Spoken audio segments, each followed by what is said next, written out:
In 1918, there was this huge Navy ship that was carrying 300 men. It was headed to Baltimore and it went right through this stretch of water called the Bermuda Triangle. You've maybe heard of it before. But the ship never arrived to Baltimore. Despite being able to, the ship never sent out an SOS distress call. No wreck was ever found. 300 men gone. The Navy literally came out and said that this disappearance was the most baffling mysteries in the annals of the Navy. That's an official quote. This is just one of over 70 mysterious disappearances. Hundreds of people vanished in this one little stretch of water. I wanted to know what was going on here, so I did a big deep dive into the Bermuda Triangle. And what? Sure.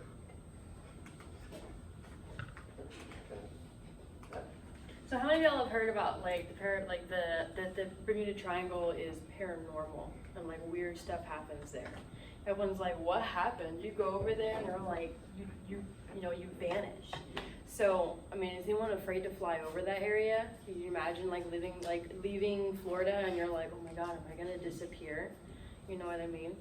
So we wanted to go over some research and kind of persuade that like the Bermuda Triangle is not really that scary.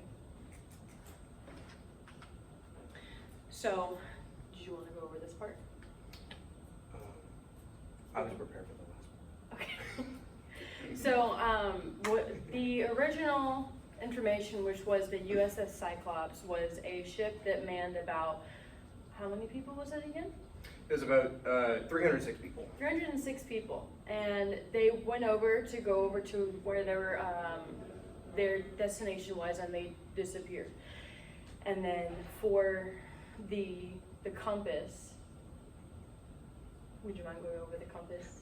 Oh, so in 1492, we all know that Christopher Columbus sailed the seas and he discovered the Americas, right? And he wrote down in his journal that when he passed through the Bermuda Triangle, his compass started to point a little more northwest than what should have been happening.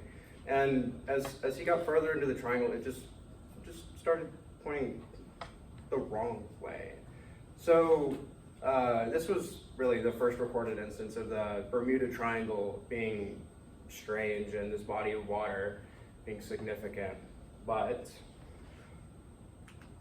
there have been many more instances of this area being strange. And the next instance of like something happening in this area was in sometime in the 1600s. I don't remember exactly when, but there was a hurricane that crashed a ship at Bermuda. It was a hurricane. It was a weather condition, right? Not so weird. But this inspired Shakespeare to write a play about the Bermuda Triangle and what happened at Bermuda, how these people crashed, and this really brought some attention to the area, instilled some fear into the general public about the area. And in 1812, there's a story about a ship going from Liverpool to somewhere in New York, but they passed through the Bermuda Triangle. They found this ghost ship, nobody on it, right? And so some of the people from the ship actually decided to get on to this ghost ship, explore it, find some things out.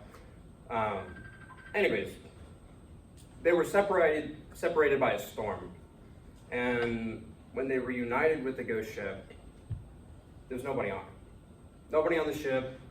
The people were just flat out gone. There's no trace of them being on the ship at all. So Where did they go? yeah, what happened to them? They just disappeared. So we have a whole list of chronological disappearances that happened. A few of them that we're familiar with is the Navy Squadron Flight 19. I don't know if you guys are familiar with that, but it was a squadron of you can see the jets that we have there, and they were flying through the area, and they were informed to go towards the sunset if they lost their way. But the pilot, which was I believe Charles Taylor, said, you know what? I think if we keep going, we're gonna find land, and they didn't. And so they, whenever they sunk in, they lost the radio communication from them. The last thing they said was the first plane to reach 10 gallons of fuel, we all go down. And that was the last thing they heard from them. So they think it's paranormal because it happened to be over the Bermuda Triangle. But let's be honest, planes back then, they didn't have a whole lot of fuel. How were they gonna fly over the whole ocean?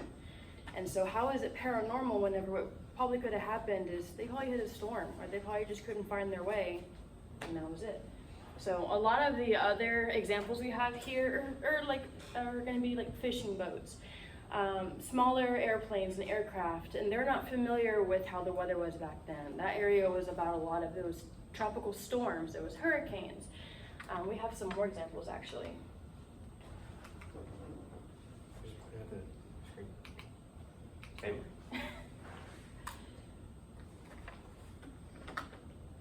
All right, so the Bermuda Triangle became a known area of mysterious disappearances, and the first documentation of the Bermuda Triangle trademark in like a headline in the news was around the 1950s, when I believe it was some New Mexico publisher said that it was the Bermuda Triangle. And it's so weird. All these people are disappearing. We don't know what happened to these ships. Like, these people disappeared without a trace. The 6 people flying to Bermuda and back, gone. No radio communication. And they put this area in the news. They were like, this place is weird. We need to investigate this. And in 1974, Charles Berlitz wrote a book titled The Bermuda Triangle.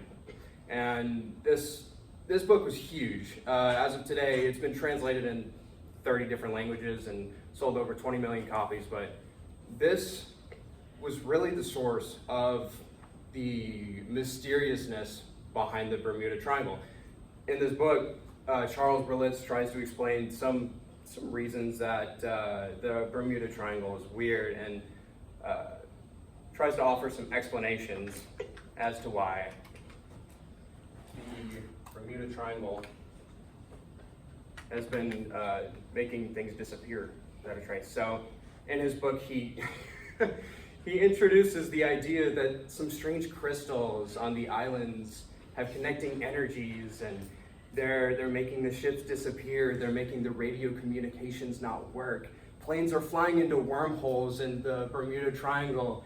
I'm sure we've all seen the picture of the plane flying straight into the the pit in the sea. Like, okay, sure. And then he also introduces breaks in space-time. These people are disappearing. They're going to another dimension. There's leftover energy from ancient civilizations. They just disappeared. Very, very outworldish. Very like, I mean. The aliens took them. They're trying to save us from the nuclear fission. Whatever. This guy is crazy. But anyways, people try to offer some more scientific explanations as for how the people disappeared.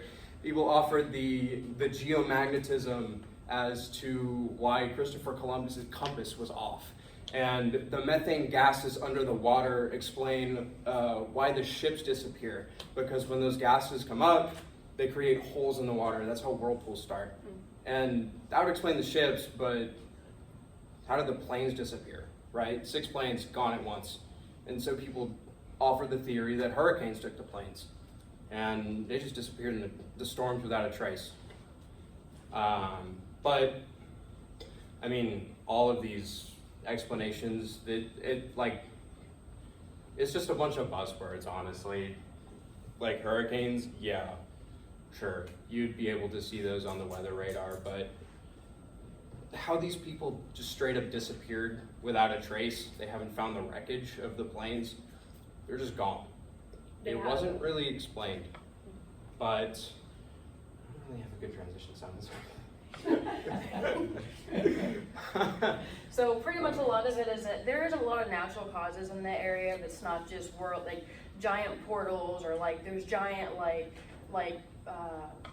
krakens taking these ships down. It's just There's giant waves. There's sandbars, there's volcanic activity which creates more islands over the years. And also back then they didn't really have like control towers like we do, like, hey buddy, you're flying a little too close over there, you should probably come this way. They didn't have that. So it leads us on to the old and modern technology. So you see on the left the technology that they had during that time period. I don't know what half those things are. I don't know what half of those gauges are for. I couldn't tell you. I'm pretty sure the people that back then did, but that didn't do them much, unfortunately. And then we have the new technology, which I mean, I still don't understand a lot of it. Still, I'm not a Navy officer, but they have a lot more stuff in terms of keeping everything safe inside the ships. Even if they take damage, it'll tell them, because if you guys have ever seen movies, whenever submarines kind of barely hit anything, the whole thing goes off. It's like beeping, it's like warning, warning, you know, it tells you everything. They didn't have that back then. All of a sudden they're like, hey, we're sinking, I don't know why.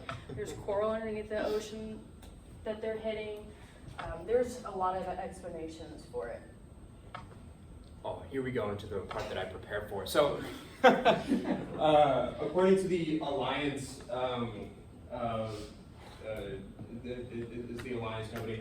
They are a major shipping company, and they control all of the cargo ships and whatever. But the total losses by top 10 regions. As we look into the Bermuda Triangle, yeah, all of these disappearances they're strange, whatever. But they're just a few stories. And so in the past, from 2013 to 2022, there were 807 total cargo ship losses globally. And as we can see, the West Indies is responsible for 20 cargo ship losses out of 807. That's not very significant when you look at the South China Sea and see that 204 cargo ships have been lost in those 10 years, but we're talking about the Bermuda Triangle, and it's much more dangerous than the South China Sea anyways. Can you flip the slide, please? Yeah. And we got a flight map graphic from Flight Radar 24, and people fly over this area all the time, and there's nothing that happens to them.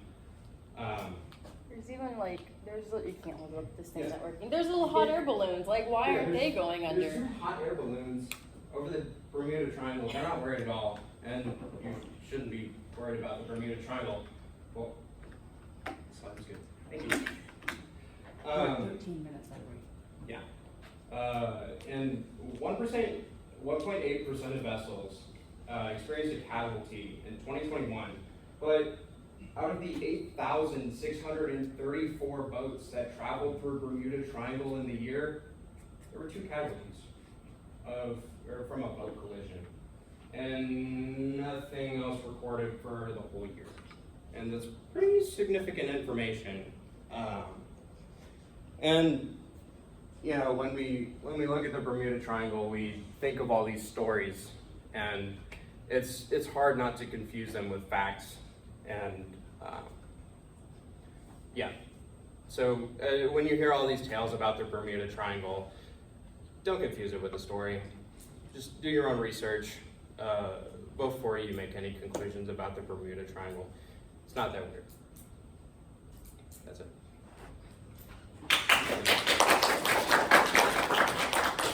Not too bad.